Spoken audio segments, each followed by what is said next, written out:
નમસ્કાર વિદ્યાર્થી મિત્રો, હું રોહિત સોંદરવા ફરી એક નવા સેશન સાથે તમારી સાથે આવી ગયો છું અને આ સેશનમાં આપણે તો કે હાલમાં રેલવેનો દોર ચાલે છે. રેલવે એક એવું ડિપાર્ટમેન્ટ કે જે હવે એ પણ કેલેન્ડર પ્રમાણે કામ કરતું થઈ ગયું છે અને ભરતીઓ પણ સારી આવી છે. આવનારા સમયમાં આવવાની છે. ગ્રુપ ડી નવી આવશે. એટલે અત્યારે હાલની વાત કરીએ તો કે ભાઈ ગ્રેજ્યુએશન ઉપર જે ભરતી આવી છે એના ફોર્મ ફિલિંગ ચાલુ છે. 12 પાસના ફોર્મ ફિલિંગ ચાલુ છે. હવે ઘણા બધા વિદ્યાર્થીઓના મનમાં પ્રશ્ન એ છે કે હું ગ્રેજ્યુએટ છું તો મારે કેમાં ફોર્મ ભરવું જોઈએ? મારે 12મામાં ભરવું કે ગ્રેજ્યુએશન વાળી પોસ્ટ ઉપર ફોર્મ ભરવું?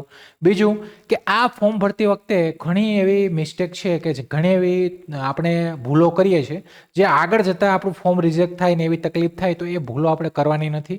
તો એના માટે જ કે મારે કેમાં ફોર્મ ભરવું, તો એના માટે જ આ સેશન લઈને આવ્યો છું. તો આપણે વાત કરીએ તો કે ઓલમોસ્ટ જોવા જઈએ તો કે આ જે આરઆરબી એનટીપીસી છે, આ નોન ટેકનિકલ પોપ્યુલર કેટેગરી. આનો મતલબ એનટીપીસી એટલે શું કે નોન ટેકનિકલ પોપ્યુલર કેટેગરી. રેલવેમાં આ જે પોસ્ટ છે એ કહેવાય ને કે પ્રચલિત અને વધારે પ્રખ્યાત અને સારામાં સારી પોસ્ટો છે અને પગાર ધોરણને બધી રીતે સારું છે. એટલે અહીંયા ફોર્મ ફિલિંગ વધારે થાય છે. અહીંયા દર વર્ષે હજારો જગ્યાઓ આવે છે. તો કે જો તમે 2024માં જો તો પણ 11,000 જેવી જગ્યાઓ હતી. અત્યારે તમે જો તો આ વર્ષે પણ 8,000 જેવી જગ્યા. એની પહેલાની વાત કરીએ તો અરાઉન્ડ 40,000 જેવી જગ્યા હતી. એટલે કે જગ્યા આવે અને આ 1000 જગ્યાઓ માટે લાખ કરોડની સંખ્યામાં, એટલે કે લાખો ફોર્મ અથવા કરોડ, 1-1.5 કરોડની ઉપર પણ ફોર્મ ફિલિંગ જતા રહી છે. એટલે કે લાખોની સંખ્યામાં ફોર્મ ફિલિંગ થાય છે. એટલે એનો મતલબ કે તમે આની વેલ્યુ સમજી શકો કે આ પોસ્ટમાં શું છે એમ. બીજું કે ઉમેદવારો માટે 2 મુખ્ય કેટેગરી છે. હવે આમાં તો કે અલગ અલગ 12 પાસ જે લોકો છે અથવા ગ્રેજ્યુએટ લોકો છે તો એ 12 પાસે ભરી શકે. તો 12 પાસમાં જે ભરતી આવે છે અંડર ગ્રેજ્યુએટ છે અને જે ગ્રેજ્યુએટ ઉપર ફોર્મ ફિલિંગ ચાલુ છે એ ગ્રેજ્યુએટ લેવલ. એટલે કે એનટીપીસીમાં 12 પાસની ભરતી આવે છે, ગ્રેજ્યુએટની જ આવે છે. જેવી કે અત્યારે હાલમાં જે ચાલુ છે અરાઉન્ડ 8,000 ઉપર જગ્યાઓ છે, એકમાં 3,000 જેવી છે, એકમાં 5,000 ઉપર છે.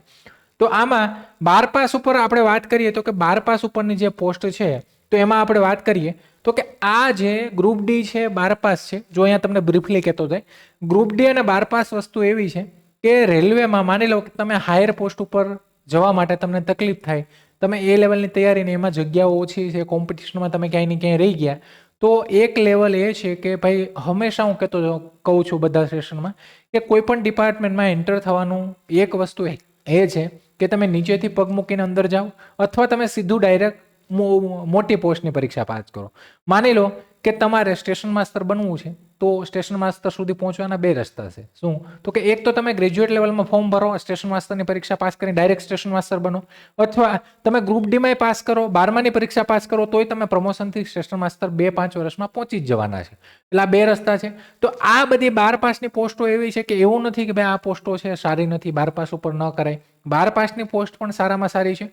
આ પોસ્ટો એવી છે કે 2-3 વર્ષમાં કે 5 વર્ષમાં તમને ગ્રેજ્યુએટ લેવલની પોસ્ટમાં લઈ જ જવાની છે પ્રમોશનથી. અને રેલવેમાં ફાસ્ટ પ્રમોશન થાય છે અને એમાં ખાસ કરીને કે જે આપણા ગુજરાતના જે વિદ્યાર્થીઓ છે, ગુજરાતના જે લોકો એપ્લાય કરે છે રેલવેમાં, એના માટે પ્રમોશનનો સ્કોપ બહુ સારામાં સારો છે.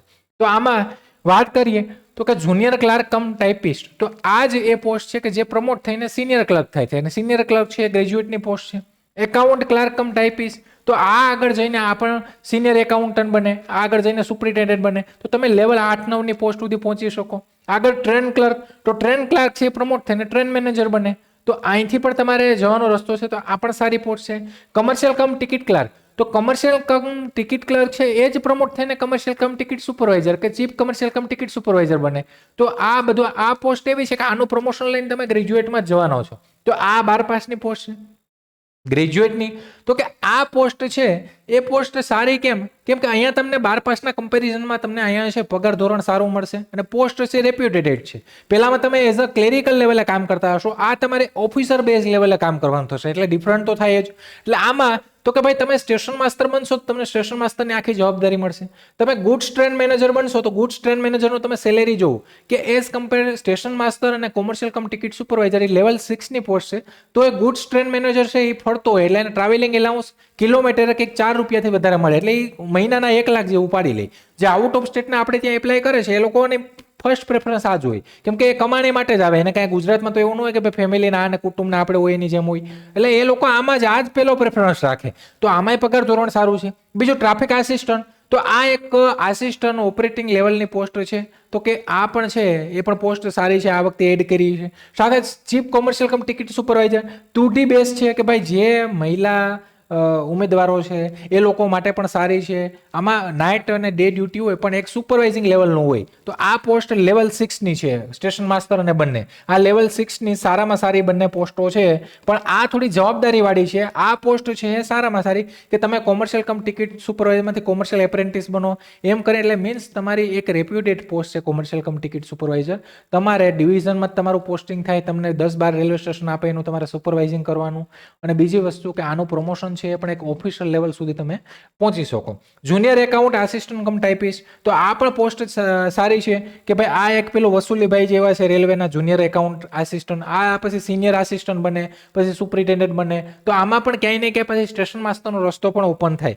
સિનિયર ક્લર્ક કમ ટાઈપિસ્ટ, તો આ પોસ્ટ એવી છે કે તમારે જુનિયર ક્લાર્ક અથવા સિનિયર ક્લાર્ક પોસ્ટ એવી છે કે એમાં તમારે 5 થી 6 ડે, તમે માની લો કે ડિવિઝનમાં હોય તો તમારે 5 દિવસ નોકરી હોય, તમે ક્યાંય બીજે ક્યાંય હોય તો તમારી 6 દિવસ નોકરી હોય, રવિવારે રજા હોય, જાહેર રજામાં રજા હોય, તમારે 8 કલાકની નોકરી હોય, દિવસની નોકરી હોય અને શાંતિવાળી નોકરી હોય. એટલે એના માટે સિનિયર ક્લાર્ક કમ ટાઈપિસ્ટ. અને બીજું કે આ પોસ્ટ એવી છે કે એક તો ટાઈમ તમારો ફિક્સ છે, તમને સારું એલાઉન્સ, નોકરી ને એ બધી રીતે કમ્પ્લીટ છે. સ્ટેશન માસ્ટરમાં નાઇટ ડ્યુટી અને તમારી જવાબદારીને વધારે હોય. હાલો કોમર્શિયલ કમ ટિકિટ સુપરવાઇઝરમાં શિફ્ટ વાઇઝ હોય.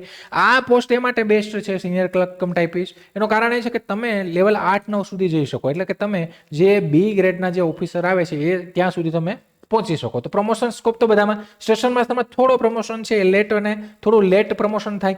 લાયકાત, તો કે લાયકાતમાં આપણે ખબર છે કે 12 પાસ ઉપર જે ભરતી છે એમાં 12 પાસ કમ્પલસરી છે, અથવા તમે 12 પાસના સમકક્ષ તમારી પાસે હોવું જોઈએ. ગ્રેજ્યુએટ, તો કે ગ્રેજ્યુએશન હોય તો જ તમે ભરી શકો, એમાં 12 પાસ વાળા ભરી શકશે નહીં. હવે પોસ્ટ, તો પોસ્ટને આપણે અગાઉ વાત કરીએ. આ જે પોઈન્ટ છે હવે મુખ્ય તફાવત છે. આ તમને આગળ તો મેં વાત કરી, પણ અહીંયાથી મુખ્ય તફાવત. તો એક તો લાયકાતમાં તફાવત પડે, બીજું પોસ્ટમાં તફાવત પડે, બીજું તો કે પગારમાં. તો પગારમાં 12 પાસ જે છે એનો બેઝિક પગાર 19,900 ને 21,700, આ એનો બેઝિક પગાર છે.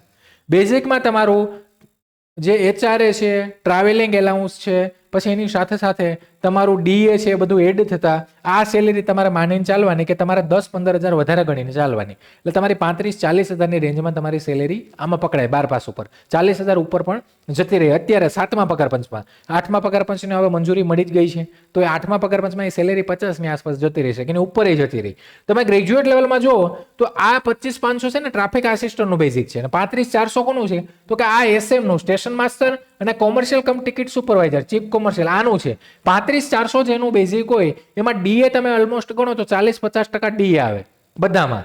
DA પછી TA પછી તમારું HRA બધું ગણતા તો આ સેલેરી, આ બંનેની સેલેરી 65 થી 70 હજાર તમારે ગણવાની. 65 થી 70 હજાર સ્ટાર્ટિંગ સેલેરી છે.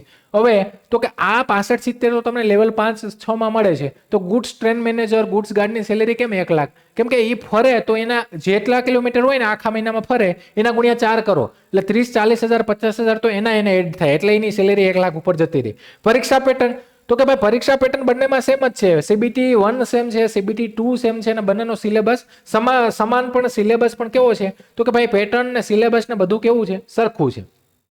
પ્રમોશન, તો પ્રમોશનમાં એવું છે કે ગ્રેજ્યુએટ લેવલમાં થોડું ઝડપી પ્રમોશન થશે અને 12 પાસમાં થોડું ધીમું થશે. કેમ? તમે 12 પાસથી તમારે ગ્રેજ્યુએટ જશો, પછી ત્યાંથી તમે આગળ વધશો, એટલે થોડું કમ્પેરિઝનમાં ગ્રેજ્યુએટ લેવલ કરતાં પ્રમોશન 12 પાસમાં થોડું ધીમું થશે, પણ એટલો બધો ડિફરન્ટ કંઈ રહેતો નથી. બીજો લાભ, તો કે બંનેમાં સારો પગાર છે, પ્રતિષ્ઠા તો મળવાની છે, સરકારી નોકરી છે, અને પ્રમોશનના લાભ તો રેલવેમાં મળવાના જ છે, કેમ કે ફાસ્ટ પ્રમોશન થાય છે. બીજું, આની સાથે ગ્રુપ D વાળાને પણ રહેવા માટે ક્વાર્ટર મળે છે, તો આમાં તમને રહેવા માટે ક્વાર્ટર મળશે. તમારું મેડિકલ ઇન્સ્યોરન્સ તમને તમારી ફેમિલીને મળશે. આના મેડિકલ માટે સ્પેશિયલ રેલવેના હોસ્પિટલ છે, ત્યાં તમારી સારવાર, તમારા ફેમિલીની સારવાર થાય છે, એ ક્યાંય સુવિધા મળે. બહારથી પણ તમે મેડિક્લેમ લઈ શકો. સાથે સાથે તમારે રહેવા માટે તમને ક્વાર્ટર પણ આપે છે. કોમર્શિયલ કમ ટિકિટ સુપરવાઇઝરમાં 3 BHK જેવું ક્વાર્ટર આપે છે. અને બીજું કે સારામાં સારી પોસ્ટો છે અને સારી નોકરી છે. રેલવે માટે ફરવા માટે તમને ટ્રાવેલિંગ પાસ, 3 ટાયર AC નો તમને પાસ આપે છે, એના વગરના બીજા પાસ આપે છે. તો બીજું બધી વસ્તુ આપણે શું જોઈએ, તો એનો મતલબ કે સારામાં સારી વસ્તુ છે. હવે તો કે કેમાં ફોર્મ ભરવું જોઈએ, તો કે જો તમે ફક્ત 12 પાસ છો તો તમે 12 પાસમાં જ ફોર્મ ભરવાના છે. તો 12 પાસમાં તમે હોય તો ફોર્મ ભરી જ દેવાય. બીજું કે ઘણી મેં કોમેન્ટો જોઈએ કે સાહેબ હું હજી નવો છું, ફ્રેશર છું, તો ફ્રેશરો એ પણ કરી શકે ભાઈ, પહેલી ટ્રાય પણ ઘણા લોકો પરીક્ષા પાસ કરી શકે. તમારામાં હિંમત હોવી જોઈએ, કોન્ફિડન્સ હોવી જોઈએ, તમે પાસ કરી શકો. ઠીક છે, તો તમે 12 પાસ છો તો ફોર્મ ભરી જ દેવાય આમાં. બીજું, તમે ગ્રેજ્યુએટ છો તો તમે ગ્રેજ્યુએટ લેવલ તથા 12 પાસ લેવલ બંનેમાં લાયક છો, એટલે કે તમે બંનેમાં લાયક છો, બંનેમાં ફોર્મ ભરી શકો. પણ તમારો એક જ ફોકસ હોય તો તમે એકમાં ફોર્મ ભરો, પણ બંનેમાં તમને એવું છે કે મને હું ક્યાંય ને ક્યાંય જો આપણા મનમાં બંનેમાં ફોર્મ ભરવાના જ છે આપણે, કે હું ગ્રેજ્યુએટમાં રહી ગયો તો 12 પાસમાં તો મારા ચાન્સ રહી ને. એટલે આવી રીતના તમે બંનેમાં લાયક છો એટલે બંનેમાં ફોર્મ ભરી શકો. બીજું, બંને પરીક્ષાનું પેટર્ન તો કે CBT 1 અને CBT 2 અને સિલેબસ બધું સરખું જ છે, કઈ ડિફરન્ટ તો આમાં આવતો જ નથી, એટલે તમે બંનેમાં ફોર્મ ભરી શકો. જો તમારું લક્ષ્ય ઉચ્ચ પગાર અને પ્રમોશનનું છે તો પછી ગ્રેજ્યુએટ લેવલ ઉપર જ તમારે ફોકસ કરાય. તમારો એવો ટાર્ગેટ છે કે મારે સારામાં સારા પગારમાં લાગવું છે ને મારે પ્રમોશનથી બહુ આગળ જતું રહેવું છે, ગ્રેડ બી સુધી પહોંચવું છે ને ફાસ્ટલી, તો તમારે ગ્રેજ્યુએટ લેવલ ઉપર જ ફોકસ કરાય. અને 12 પાસ, કે જે લોકો 12 પાસ છે એમને કે ભાઈ ફ્યુચરનું વિચારે છે એ લોકો કે મારે ગ્રેજ્યુએટ તો મારે અત્યારે હજી થયું નથી, ચાલુ છે, અથવા મારે ગ્રેજ્યુએટ કરતા 12 પાસ ઉપર વધારે ફોકસ કરવાનું છે. કેમ કે 12 પાસની જે પરીક્ષા છે એનું લેવલ છે એ ગ્રેજ્યુએશનના કમ્પેરિઝનમાં થોડું મીડિયમ હશે એમ, એટલે ગ્રેજ્યુએશન કરતાં એનું પેપર ઇઝી હોય છે, એટલે તમે 12 પાસ થ્રુ પણ તમે આગળ જઈ શકો, તો એ પણ તમારા માટે વસ્તુ છે. હવે આ સામાન્ય ભૂલો છે, તો આ ભૂલો તમારે કરવાની નથી. તો કે ભાઈ જો ખોટી કેટેગરીમાં તમારે ફોર્મ નથી ભરવાનું, કેટેગરી સિલેક્ટ કરીને કમ્પ્લીટ ફોર્મ ભરો, જોઈ એનાલિસિસ કરીને ફોર્મ ભરો, ઝોન જોઈને તમે ફોર્મ ભરો. બીજું તો કે ખોટી લાયકાત કે દસ્તાવેજ અપલોડ ન કરવા, તો કે લાયકાત ખોટી ન નખાવી જોઈએ, ક્યાંય ખોટી ભૂલ. અને દસ્તાવેજ આ ઇમ્પોર્ટન્ટ છે કે ભાઈ દસ્તાવેજ ખાસ કરીને જોઈ લઉં, જે ડોક્યુમેન્ટ અપલોડ કરવાના છે નોટિફિકેશનમાં લખેલું છે કે ભાઈ આ જે ડોક્યુમેન્ટ છે સેન્ટ્રલના ફોર્મેટ પ્રમાણે, જેમ કે કાસ્ટ સર્ટિફિકેટ છે, નોન ક્રિમિનલ છે, તો જે ડોક્યુમેન્ટ ઇંગ્લિશમાં છે તો એ ઇંગ્લિશમાં તમારે કઢાવી લેવાના. કઢાવવા માટે તમારે એક સેમ જેવું આપણે ગુજરાતીમાં કહેવું હોય એવું જ ફોર્મ ભરી ને ગુજરાતીનું તમારે જાતિનું પ્રમાણપત્ર કે જે હોય એને ભેગું જોડીને તમે તાલુકામાં જાઓ એટલે એ નીકળી જાય એના ભેગા જે ડોક્યુમેન્ટ નાખો હોય.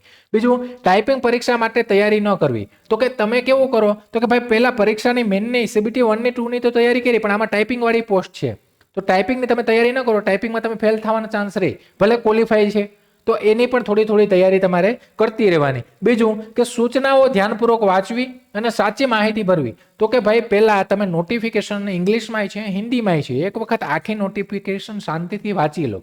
અને બીજું કે આમાં તમે વાંચો, તમને કંઈ સમજાતો નથી ને ક્યાંય કંઈ તકલીફ છે, કંઈ પ્રોબ્લેમ છે, તો અમે હેલ્પલાઇન નંબર આપ્યા છે ને વારંવાર કહીએ છીએ કે તમને તૈયારીથી માંડીને કંઈ પણ વસ્તુમાં મૂંઝવણ હોય કે કંઈ પણ હોય તો તમે અમારા હેલ્પલાઇન નંબર ઉપર કોલ કરો, તમને ત્યાંથી તમને માહિતી મળી હશે. પણ ડાયરેક્ટ તમે એવું નહીં કે ભરવાનું, સમજાણું? તમારા લાયકાત પ્રમાણે યોગ્ય કેટેગરી પસંદ કરો, તો કે તમારી લાયકાત છે પ્રમાણે આમાં જે ચોઇસ સિલેક્શન પ્રેફરન્સ આપવાનો આવે તો એ પણ સમજી વિચારીને આપો. તમારી લાયકાત પ્રમાણે તમે યોગ્ય કેટેગરી પસંદ કરો કે મારે કેમાં જવું, કેમ કે તમે તૈયારી કરશો, તમારું સારું મેરિટ બનશે, તમે જે ચોઇસ આપી હશે એ પોસ્ટમાં તમને મળી જશે. આગળ જતાં તમને એ પોસ્ટ વિશે માહિતી જ નથી તો આગળ જતાં તમને નુકસાની થશે. ઇન્ડિયન રેલવેઝમાં કારકિર્દી માટે આ ઉત્તમ તક છે, તો આ ઉત્તમ તક તો છે જ. અહીંયા જે લોકો લાગી જશે એનું ફ્યુચર છે સેટ થઈ જ જશે, કેમ કે રેલવેમાં નોકરી એટલે કે તમને બધા જાતના બેનિફિટ. આ સાચી પસંદગીથી જ સફળતા મળે છે.